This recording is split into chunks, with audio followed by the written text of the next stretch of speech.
नमस्कार, आप देख रहे हैं VTVLive.in। मैं हूं अभिषेक मिश्रा। हम बात करने आ पहुंचे हैं बिहार सरकार में मंत्री और जेडीयू के कद्दावर नेता नीरज कुमार जी से। बिहार चुनाव की दहलीज पर खड़ा है। नीरज कुमार जी खुद स्नातक निर्वाचन क्षेत्र से उम्मीदवार हैं, तो उसको लेकर बातचीत होगी और जाहिर है जब सर से बात होगी तो बिहार की राजनीति से जुड़े दूसरे सवालों पर भी बातचीत होगी। सर, शुरुआत वहीं से करते हैं। कितनी उम्मीद है इस बार आप टक्कर दे पाएंगे अपने विरोधियों को? देखिए, बिहार विधान परिषद के 8 सीटों पर चुनाव हो रहा है। स्नातक और शिक्षक निर्वाचन क्षेत्र का एनडीए गठबंधन एकजुट है और पटना स्नातक निर्वाचन क्षेत्र का हाल यह है कि राष्ट्रीय जनता दल भी उम्मीदवार अपना दिया है और भारतीय राष्ट्रीय कांग्रेस ने भी उम्मीदवार दे दिया। अभी गठबंधन है कि मूल फुटौल है और सीपीआई के उम्मीदवार ने अपना सिंबल ही नहीं जमा किया, मैं देख रहा था। और ये संक्रमण काल है, चूँकि 8 सीटों पर जो चुनाव बिहार में हो रहा बौद्धिक जनादेश होगा कि बिहार के नौजवान, बिहार के शिक्षक, बिहार के शिक्षा जगत से जुड़े लोग कि आखिर चाहत क्या है। तो माननीय मुख्यमंत्री नीतीश कुमार जी और एनडीए की सरकार ने जो काम किया है, चाहे वह केंद्र की सरकार हो अथवा राज्य की सरकार हो, वो हम लोगों ने विभिन्न संस्थाओं का निर्माण किया, विभिन्न दिशा शिक्षा के क्षेत्र में काम किया। अब दुर्भाग्यजनक पक्ष यह है कि मुख्य विपक्षी पार्टी राष्ट्रीय जनता दल वह भी अपना उम्मीदवार लड़ा रही है। अब बताइए, माननीय सर्वोच्च न्यायालय ने यह कहा कि कोई भी टेंटेड दागी आदमी को अगर टिकट दीजिएगा तो आपको प्रसारित करना पड़ेगा। इसके नेता सजा याफ्ता है, सिंबल पर उन्हीं का सिग्नेचर होगा। अब उनका जो बिहार का प्लेयर हैं, पॉलिटिकल प्लेयर, अब वो 8वां 9वां पास है।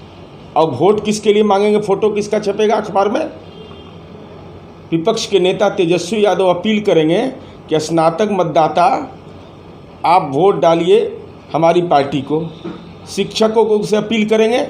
इससे बड़ा दुर्भाग्य क्या हो सकता है कि जो अपील कर रहा हो वह खुद ग्रेजुएट नहीं है, शिक्षक बनने की पात्रता नहीं है।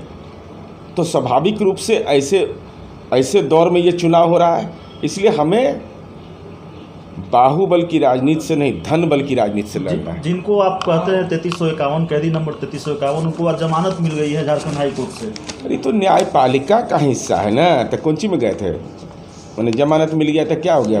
मैंने कल होकर करके उनको पेंशन मिलने लगेगा क्या कि चारा घोटाला में किए गड़बड़? अरे भाई, अति पिछड़ा को हक दिलाने के लिए गए थे, दलितों को के सशक्तिकरण के लिए जेल में गए थे, अल्पसंख्यक समुदाय के कब्रिस्तान की घेराबंदी के लिए जेल गए थे, राजकोष के खजाने को लूटने के आरोप में गए थे और उन गरीब का लिबाला छीनने के आरोप में जेल के अंदर गए थे। इसलिए चाहे जितना जेल जाइए, बेल ले लीजिए, बिहार की जनता अब उस आतंक राज के दौर में नहीं जाएगी। खौफनाक दौर वह जब गांव से निकलने में लोग को हनुमान चालीसा और बगलामुखी का पाठ करना पड़ता था। आज परिवर्तन यह हुआ है कि गांव में बेटी साइकिल की सवारी शुरू की और आज पुलिस की गाड़ी पर इंसास और AK-47 लेकर के नागरिकों को सुरक्षा दे रही है। जिनको बैड एलिमेंट्स कहा उनको टिकट दे दिया। रामा सिंह की एंट्री हो गई, अनंत सिंह की एंट्री हो गई। भाई, जिसका नेता ही सजा याफ्ता हो, पंचायत का चुनाव नहीं लड़ सकता हो, तो उनसे उम्मीद क्या कर सकते हैं?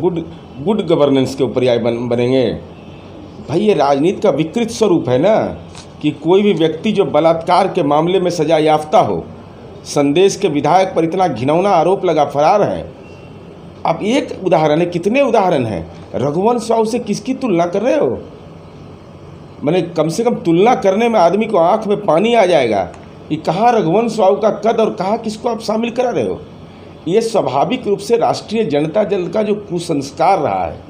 और माननीय सर्वोच्च न्यायालय ने क्या कहा है कि किसी भी दागी को अगर टिकट दीजिएगा तो आपको एक्सप्लेन करना पड़ेगा। लेकिन इनके नेता ही जब सजा याफ्ता हैं और विपक्ष के नेता हैं 420 के आरोपी हैं, उनको भी अखबार में डालना पड़ेगा कि 420 के आरोपी है। देश में किसी को नहीं ये गौरव प्राप्त है 420 वाला। एकमात्र देश के तेजस्वी यादव नेता हैं विपक्ष के जो 420 के आरोपी हैं। इसलिए राष्ट्रीय जनता दल का तो स्वाभाविक संस्कार, लेकिन बिहार की जनता और बिहार की नई पीढ़ी अब उस दौर से निकल चुकी है जो अपराध, लंपटीकरण और राजनीति के विकृत स्वरूप का, जैसे हमारे जैसा व्यक्ति अगर चुनाव लड़ रहा है तो वह धन बल की चुनौती से और वंशवाद की चुनौती से जूझेगा। दूसरा कोई नैतिक बल है, इन लोगों के पास नैतिक बल कहाँ है? जो चुनावी मैदान में लोग हैं उनका निकाल के देख लीजिए, सबके पास धन आ गया है। कहाँ से? ये कौन पेड़ बरसता है राजनीति में, ये पता नहीं चलता है कि पटना से दिल्ली से लेके हर जगह मकान दुकान समूचा गाड़ी घोड़ा से लेकर के पैतृक संपत्ति नहीं रहता है। लेकिन संपत्ति जैसे ही राजनीति की संपत्ति ग्रहण करते हैं लोग, तो उनका इतना डेवलपमेंट तेज़ी से बढ़ता है। ये रहस्य का विषय है। और नौजवानों से तो हम अपील करेंगे कि पूछना चाहिए ऐसे नेताओं से कि संपत्ति सृजन का कला जरा बताइए हम लोग को भी, नई पीढ़ी के लोग भी जान पावें कि राजनीति में इतना जानदार शानदार तरीके से संपत्ति का सेंसेक्स कैसे बढ़ जाता है। एक आखिरी सवाल है सर, आप जानते हैं कल दिल्ली से एक दुखद खबर आई, और खबर ये आई कि कई दिनों से बीमार चल रहे केंद्रीय मंत्री रामविलास पासवान का निधन हो गया। कुछ यादें उनसे जुड़ी हुई आपकी हों? ये केंद्रीय मंत्री रामविलास पासवान जी समाजवादी विचारधारा के, और संभवतः जहाँ तक मुझे स्मरण है 1967 से लगातार, हम लोग के जन्म के समय से लगातार वो विधायिका और संसदीय जीवन में रहे और दलित विमर्श के केंद्र में रहे।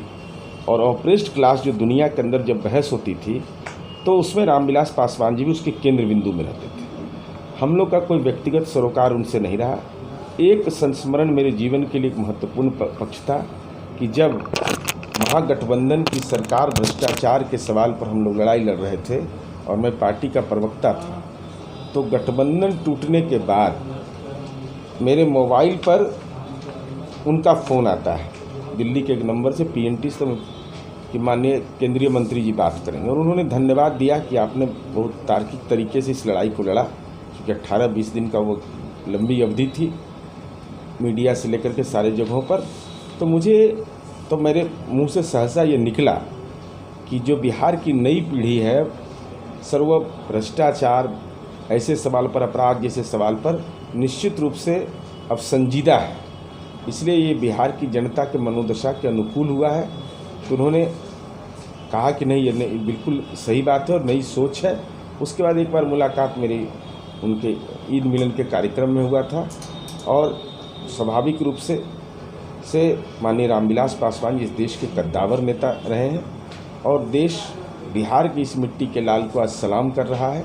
और इस उम्मीद के साथ कि नई पीढ़ी के लोग, जो नई राजनीतिक चुनौतियां हैं, जो राजनीति का विकृत स्वरूप करने की जो मंशा है, उस पर वज्रपात करना हम समझते हैं उनके प्रति सच्ची श्रद्धांजलि होगी। तो हम बात कर रहे थे बिहार सरकार के मंत्री नीरज कुमार जी से, और इसी तरह चिर परिचित अंदाज में अपनी बातों को रखते हैं। रामविलास पासवान का निधन हुआ, उनसे जुड़ी एक बेहद महत्वपूर्ण याद साझा कर रहे थे नीरज कुमार जी, और राजनीति से जो जुड़े हुए दूसरे सवाल हैं जो चुनाव के इस दौर में बेहद प्रासंगिक हैं, उन सवालों के जवाब तलाशने की हमने कोशिश की है। इस इंटरव्यू में इतना ही। धन्यवाद।